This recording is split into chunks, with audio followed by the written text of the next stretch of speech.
Hi అండి. Welcome back to Surekha world. చాలా days తర్వాత మీ ముందుకొచ్చేసానండి ఈ చిన్న వ్లాగ్‌తో. సో, నాకు ఈ మంత్‌లో అసలు వీడియోస్ చేయడము చాలా కష్టంగానే ఉండిందండి. సో, మోస్ట్‌లీ నేను ఈ మంత్ అంతా ఎక్కువ షార్ట్స్ పెట్టేశాను. సో, ఫుల్ వీడియో చేయడానికి నాకంత టైం కూడా లేదనమాట. సో, ఇంక అందుకనేసి ఈ టెంపుల్‌కి మేము రెగ్యులర్‌గా వెళ్తామనమాట. ఇది మాకు నియర్ బై ఉంటుంది. మా ఊరు నుంచి 3 కిలోమీటర్స్ డిస్టెన్స్‌లో ఉంటుందండి కాసింతల క్షేత్రము. ఇక్కడ వచ్చేసి కార్తీక మాసం లాస్ట్ రోజైన అమావాస్య రోజు ఇక్కడ దీపోత్సవం చేశారనమాట. సో, లక్ష దీపోత్సవం అలా చేశారు. సో, ఆ రోజు ఈవినింగ్ మేము టెంపుల్‌కెళ్ళాము. ఆ రోజు సాయంకాలం ఇలా దీపాలన్నీ వెలిగించారనమాట. భక్తులు ఎవరైనా కూడా దీపాలు, ఒత్తులు ఇలా తీసుకొనొచ్చి కూడా వెలిగించొచ్చు. లేదంటే టెంపుల్ వాళ్ళే అరేంజ్ చేసుంటారనమాట. సో, అక్కడైనా మనము దీపాలు వెలిగించొచ్చు. సో, దీ అంటే గుడి చుట్టూ అండి. గుడి చుట్టూ గోపురం పైన కూడా దీపాలు వెలిగించారనమాట. వెలిగించారు. అలానే పక్కన ఒక సైడు టెంపుల్‌కి ఒక సైడ్ ఓం వేశారు. ఒక సైడు త్రిశూలం వేశారనమాట. సో, వేసిన తర్వాత అది కూడా ఇలా దీపాలతోటి అలంకరించారు. ఈ కాసింతల క్షేత్రం చాలా బావుంటుందండి. ఇక్కడ కార్తీక మాసం అంతా విశేషంగా పూజలు చేస్తారు. అలాగే ఈ కాశీ విశ్వేశ్వరుని కూడా దర్శించుకుంటే చాలా మంచి జరుగుతుందనేసి భక్తుల నమ్మకం అనమాట. సో, మీరెవరైనా నంద్యాల డిస్ట్రిక్ట్ వచ్చినట్లయితే కాసింతల క్షేత్రాన్ని తప్పకుండా దర్శించండి. చాలా చాలా బావుంటుంది ఇక్కడ ప్లేస్ కూడా. ఈ వకులా నది తీరంలో ఉంటుంది గనక ఇక్కడ స్వామివారు స్వయంగా వెలిసారనమాట. సో, అది ఎలాగా అంటే కాశీ నుంచి కొట్టుకుపోయి వచ్చారనమాట. సో, ఈ ప్లేస్‌కొచ్చి ఉన్నారనమాట. సో, అక్కడే ఈ స్వామివారిని ప్రతిష్ఠించారనమాట. సో, అప్పటినుంచి స్వామివారు ఇక్కడ పూజలు అందుకుంటున్నారు. ఇంకో విశేషం ఏంటంటే స్వామివారికి పక్కనే అంటే ఎడమ వైపుకి అమ్మవారు కూడా దర్శనమిస్తుంది. సో, ఇక్కడ ఈ ప్లేస్‌లో ఉన్న స్వామివారిని అన్నపూర్ణ సమేత కాశీ విశ్వేశ్వరుడు అంటారనమాట. సో, ఈ ప్లేస్ అయితే చాలా చాలా బావుంటుందండి. సో, ఈ ప్లేస్‌కి మేమైతే అప్పుడప్పుడు వెళ్తూ ఉంటామండి. ప్రతి మండే అలా వెళ్తూ ఉంటాము. సో, ఈ కార్తీక మాసం అయితే చాలా రెగ్యులర్‌గా వెళ్తూ ఉంటాము. ఇక్కడ ప్రతి సోమవారం ఈవినింగ్ టైము అభిషేకాలు కూడా జరుగుతూ ఉంటాయండి. అలాగే కార్తీక మాసంలో 4 సోమవారాలు కూడా విశేషమైన పూజలు జరుగుతూ ఉంటాయి. సో, ఇక్కడ స్వామివారు చాలా పవర్‌ఫుల్ అండి. ఏమనుకున్నా కూడా త్వరలోనే నెరవేరుతుందన్న ఒక నమ్మకం అయితే చాలా ఉందండి భక్తులకి. కార్తీక మాసంలో 4వ సోమవారం ఇక్కడ తిరునాళ్ళు కూడా చేస్తారండి. అప్పుడైతే భక్తులు చాలామంది వస్తారు. చుట్టుపక్కల ఉన్న ఊర్ల నుంచి కూడా భక్తులొస్తారు. చాలా రద్దీగా ఉంటుందండి ఆ రోజైతే. సో, ఇక్కడ అమావాస్య రోజున ఈవినింగ్ ఇలా దీపోత్సవం చేశారు. తర్వాత గంగాహారతి కూడా చేశారండి. అలాగే నైట్ స్వామివారికి అన్నాభిషేకం కూడా చేశారండి. అన్నాభిషేకం చాలా రేర్‌గా టెంపుల్స్‌లో చేస్తారంట. సో, ఇక్కడైతే చాలా చాలా చేశారు. స్వామివారైతే అలంకారం అయితే చాలా బాగా చేశారండి. ఇక్కడ స్వామివారికి అన్నాభిషేకం అయిపోయిన తర్వాత ఇలా అలంకారం చేశారండి. రియల్లీ చాలా చాలా చేశారు పూజారి అయితే ఇక్కడ. సో, ఈ అలంకారానికి నియర్లీ 45 మినిట్స్ దాకా తీసుకున్నారండి. అలంకారం అయితే చాలా చాలా చేశారు కదా! సో, మీరు కూడా చూడండి. ఇలా ఈవినింగ్ దీపోత్సవం అయిపోయిన తర్వాత దీపాలు గుడి చుట్టూ పెట్టేశారండి. అలాగే గర్భగుడి పైన కూడా పెట్టేశారనమాట. సో, చాలా చాలా బాగా అలంకారం చేశారండి. నెక్స్ట్ వచ్చేసి ఇలా దీపోత్సవం అంతా కంప్లీట్ అయిపోయిన తర్వాత గుడిలో ఎక్కడ కూడా పవర్ లేకుండా ఆఫ్ చేసేసి ఆ దీప కాంతులతోటే మీకు టెంపుల్ వ్యూ అంతా చూపిస్తాను, చూసేయండి.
సో ఇదండి దీపకాంతులతోనే ఆలయాన్ని ఎలా అలంకరించారో చూసారు కదా.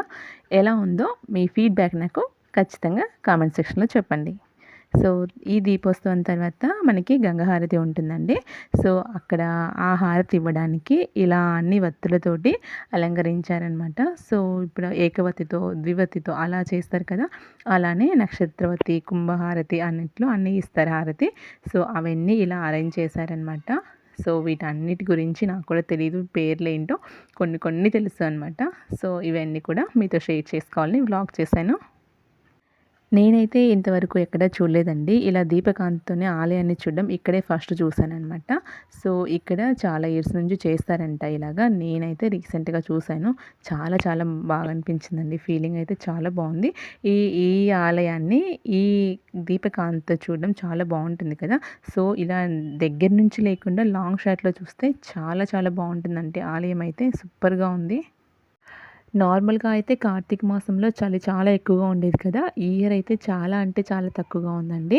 మేమైతే 3 ఇయర్స్ బ్యాక్ ఇలా కార్తీక మాసంలో మండే వచ్చేసి స్వామివారికి అభిషేకం చేయిద్దామనేసి మిడ్‌నైట్ 1:00 అలా వెళ్ళాము. వెళ్ళేసి నది స్నానం చేసేసి 2:00కి అలా అభిషేకం స్టార్ట్ చేశారు. మనకి ఆ టైంలో అయితే పూజారి కూడా ఫ్రీగా ఉంటారు కాబట్టి నిదానంగా చాలా బాగా చేస్తారండి అభిషేకము. ఇంకా తెల్లారేసరికి క్రౌడ్ ఎక్కువగా వస్తుంది కాబట్టి అభిషేకం కూడా చాలా ఫాస్ట్‌గా కంప్లీట్ చేస్తారు.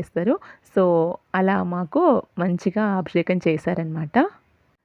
సో అంత ఎర్లీ మార్నింగ్ నది స్నానం చేయడం అంటే ఇంత చలిలో చాలా కష్టంగా ఉండేదండి. సో అటువంటిది ఈ ఇయర్ అయితే చలి అయితే చాలా అంటే చాలా తగ్గిపోయింది. సో ఇదండి ఈ దీపోత్సవం అయిపోయింది కదా. నెక్స్ట్ వచ్చేసి మనకి ఈ దీపోత్సవం తర్వాత గంగా హారతి ఇచ్చారనమాట. సో ఆ విజువల్స్ కూడా మీతో షేర్ చేసుకుంటాను. సో ఇక్కడైతే ఇలా గంగా హారతి ఇవ్వడం ఫస్ట్ టైం అనమాట. ఈ ఇయరే స్టార్ట్ చేశారంట. సో ఇంకా నెక్స్ట్ టైం కూడా మళ్ళీ ఇలానే చేస్తారంట. సో ఇక్కడ వచ్చేసి ఇప్పుడు మీకు ఈ గంగా హారతి ఎలా ఇస్తారో మీకు చూపించేస్తాను, చూసేయండి.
సో చూసారు కదా గంగా హారతి. నేనైతే ఫస్ట్ టైం చూసానండి, ఎక్కడ చూడలేదు. సో అనేసి మీతో షేర్ చేసుకొని వ్లాగ్ చేశానండి. సో ఈ వ్లాగ్ చూసాక మీకు ఎలా అనిపించిందో మీ ఫీడ్బ్యాక్ నాకు కామెంట్ సెక్షన్లో తప్పకుండా షేర్ చేయండి. ఈ హారతి జరిగేటప్పుడు డైరెక్ట్గా తీయాలంటే అస్సలు వీలవ్వలేదండి. ఇలా నదిలో దిగేసి అటుపక్క నించున్న వాళ్ళ ద్వారా నేను ఈ క్లిప్ తీసుకొని మీతో షేర్ చేసుకుంటున్నాను. సో ఇంత క్రౌడ్లో నాకైతే వీడియో తీయడానికి అస్సలు వీలవ్వలేదండి. సో ఇదండి కార్తీక మాసం అమావాస్య రోజు చేసిన లక్ష దీపోత్సవం, అలాగే గంగా హారతి, అలాగే అన్నాభిషేకం ఎలా ఉందో మీ ఫీడ్బ్యాక్ నాకు కామెంట్ సెక్షన్లో చెప్పండి. మీకు నచ్చినట్లయితే ఒక లైక్ చేయండి. సో మన ఛానల్ని ఎవరైనా ఫస్ట్ టైం చూస్తున్నట్లయితే వెంటనే సబ్స్క్రైబ్ చేసుకోండి, పక్కనే ఉన్న బెల్ ఐకాన్ని ట్యాప్ చేయండి. నేను పెట్టే వీడియోస్ అన్ని మీకు నోటిఫికేషన్లో వచ్చేస్తాయి. నెక్స్ట్ వీడియోతో మళ్ళీ కలుద్దాం. Until then bye bye. Thanks for watching. Thank you.